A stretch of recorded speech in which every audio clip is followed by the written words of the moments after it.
Hi everyone, my name is Virlian Liebbi Sevrianto with my student ID 33240110. In this video, I want to do my final exam for Introduced to English Literature. Part 1, Definition of Melodrama. Melodrama is a literary and dramatic genre characterized by exaggerated emotions, clear moral polarization, and sensational plots. Language, behavior, or events which resemble melodramas are also called melodramatic. In scholarly and historical musical context, melodramas are dramas of the 18th and 19th centuries in which orchestral music or song was used to accompany the action. Melodrama is a form of drama characterized by sensational incidents and exaggerated emotion. It says Abrams, a glossary of literary terms. Evolution of melodrama. In the early 1800s, most were romantic, exotic, or supernatural. But in the 1820s, they became more familiar in settings and characters. In the 1830s, became more elevated, like gentlemanly melodrama. Features of melodramas are excessive emotional expression, moral polarization, virtue versus vice, suffering and victimization, dramatic revelations and coincidence, didactic moral message. Key characteristics of melodramas. Number 1, clear distinction between good and evil, stock characters, hero, villain, and victim, strong emotional appeal like pity, fear, and sympathy, dramatic coincidence and sensational events, moral lessons is usually explicit. This is example of novel melodramas. Aislinn by Mrs. Henry Wood. Aislinn is a classic example of Victorian melodrama, particularly its depiction of domestic tragedy and female suffering. The protagonist, Lady Isabel, undergoes extreme emotional pain, social punishment, and eventual repentance. Her suffering is presented in an exaggerated and sentimental manner to arouse sympathy and moral reflection from the reader. Aislinn is melodramatic because it focuses on extreme emotional suffering and moral punishment. The story emphasizes guilt, repentance, and redemption using hidden emotion to teach moral values. This is the example for the drama Black-Eyed Susan by Douglas Jerrold. Black-Eyed Susan is a melodramatic drama that emphasizes strong emotions and clear moral values. The play portrays as virtuous sailor as the hero and presents injustice through exaggerated conflict and emotional suffering. The narrative relies on sentimental scenes and moral polarization to evoke sympathy from the audience. This reflects the core concept of melodrama, where emotional appeal and moral clarity are prioritized over psychological realism. So my conclusion is melodrama is an important literary mode in English literature that emphasizes emotional intensity and moral clarity. Through exaggerated characters, clear division between good and evil, and sensational plots, melodrama communicates social values and moral lessons effectively. Works such as Evelyn and Black-Eyed Susan demonstrate how melodrama functions as both emotional entertainment and social commentary.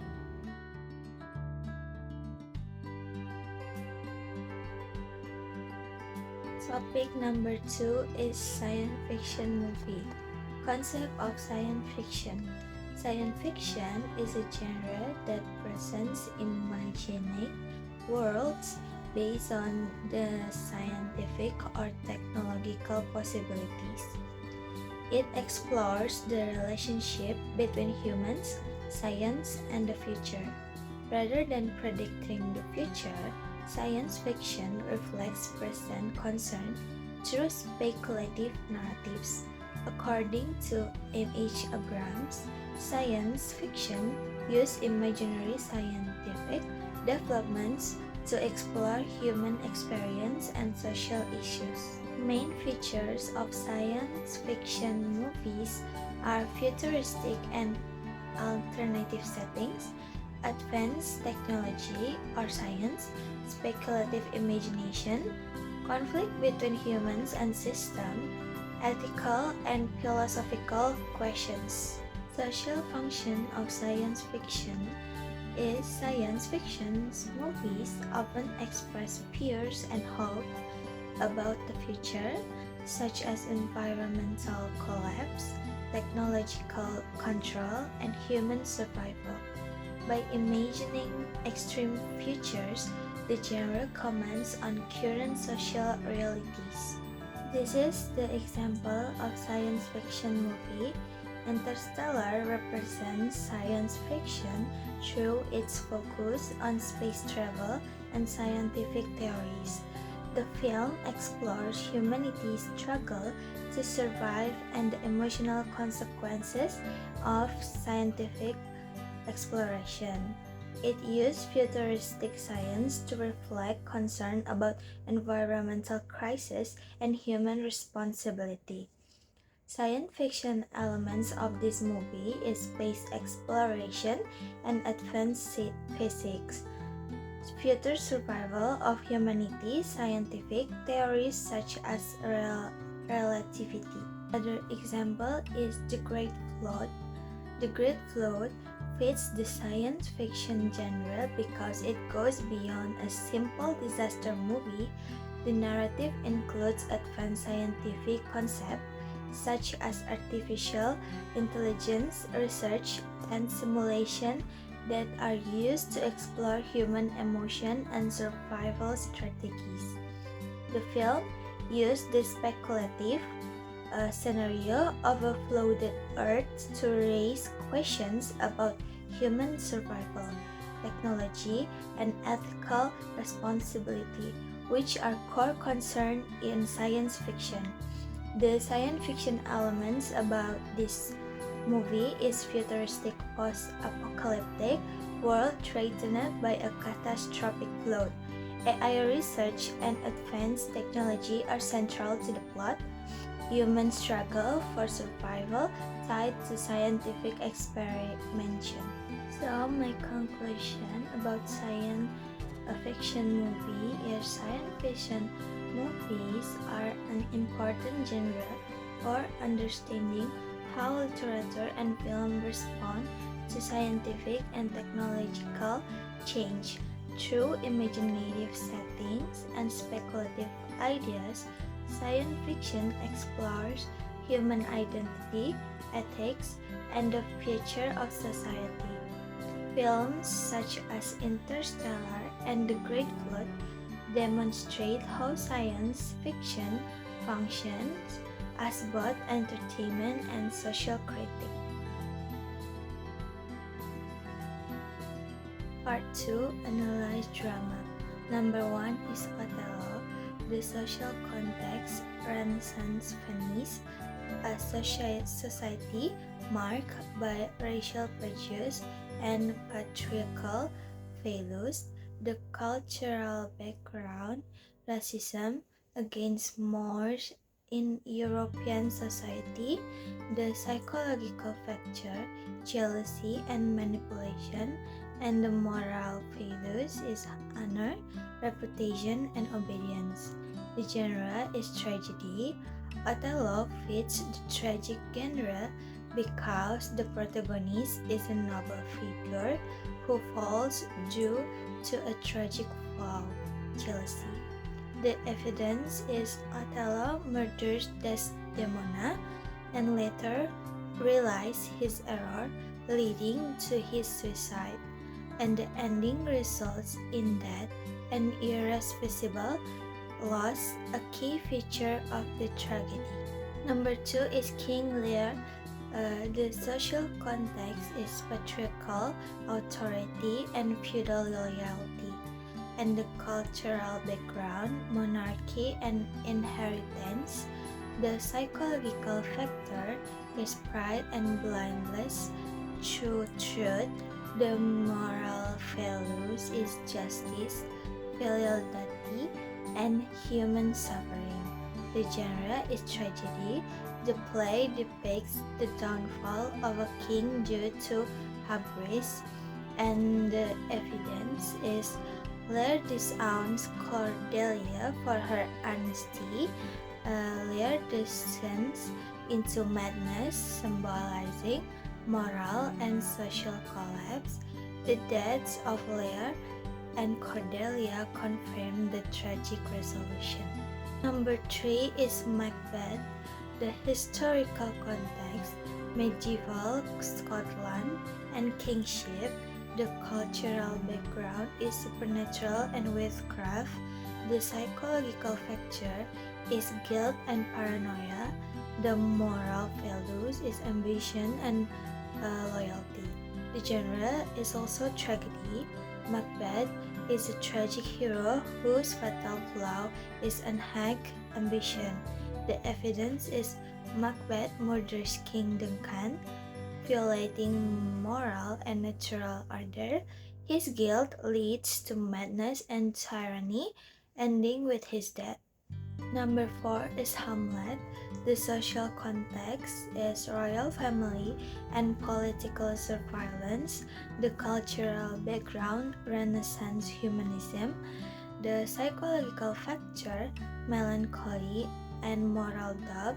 The moral values, revenge and justice. The genre also tragedy. Hamlet exemplifies tragedy through internal conflict and fatal indecision. The evidence is his delay causes unintended deaths of Polonius and Ophelia. The final scene ends with multiple deaths, including Hamlet himself. Summary is intrinsic analysis focus on meaning inside the text. Meanwhile, the extrinsic analysis focus on meaning beyond the text. Both work together to create deeper meaning, and the theory is neo-criticism, emphasizes intrinsic analysis, and contextualism, meaning is shaped by historical and social background. Intrinsic analysis alone is not enough to fully understand. Example in Shakespeare's work was undeniable skill, mastering iambic pentameter and the English language. Focusing only on form and language limits deeper interpretation.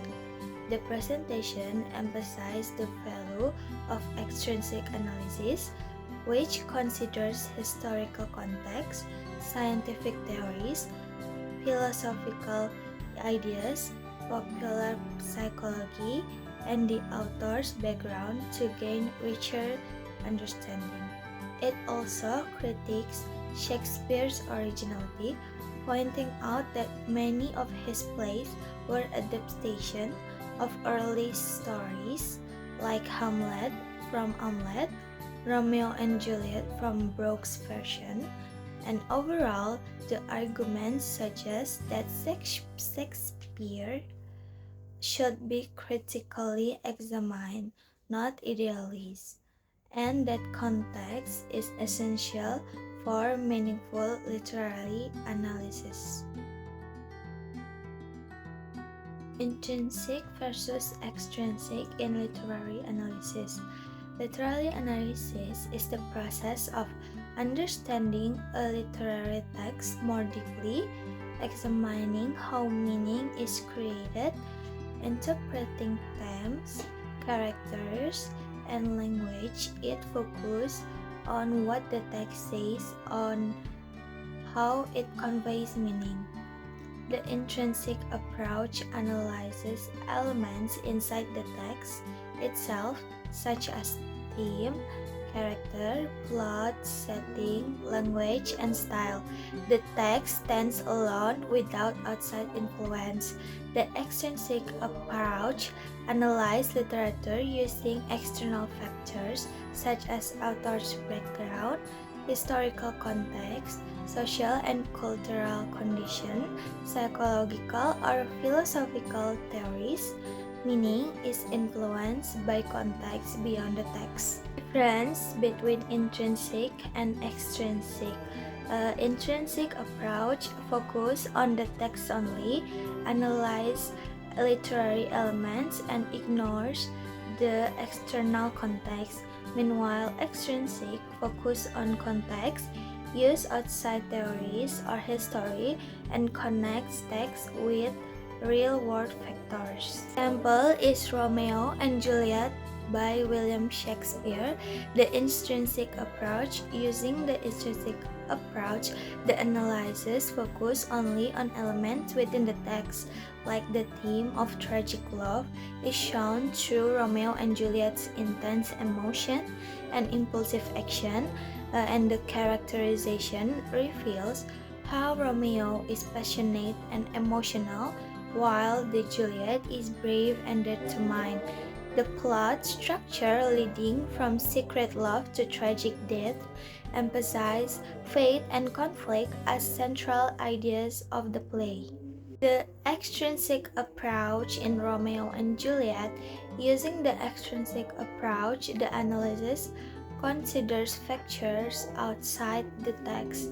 The play reflects Elizabethan social values, such as family, honor, and arranged marriage.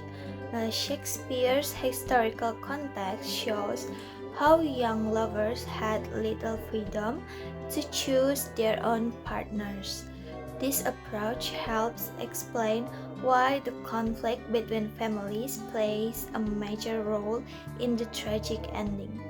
So my conclusion is both intrinsic and extrinsic approaches are important in literary analysis. The intrinsic approach helps readers understand the structure and meaning within the text, while the extrinsic approach explains how context and external factors influence the work. By combining both approaches, readers can gain a deeper and more comprehensive interpretation of literary texts.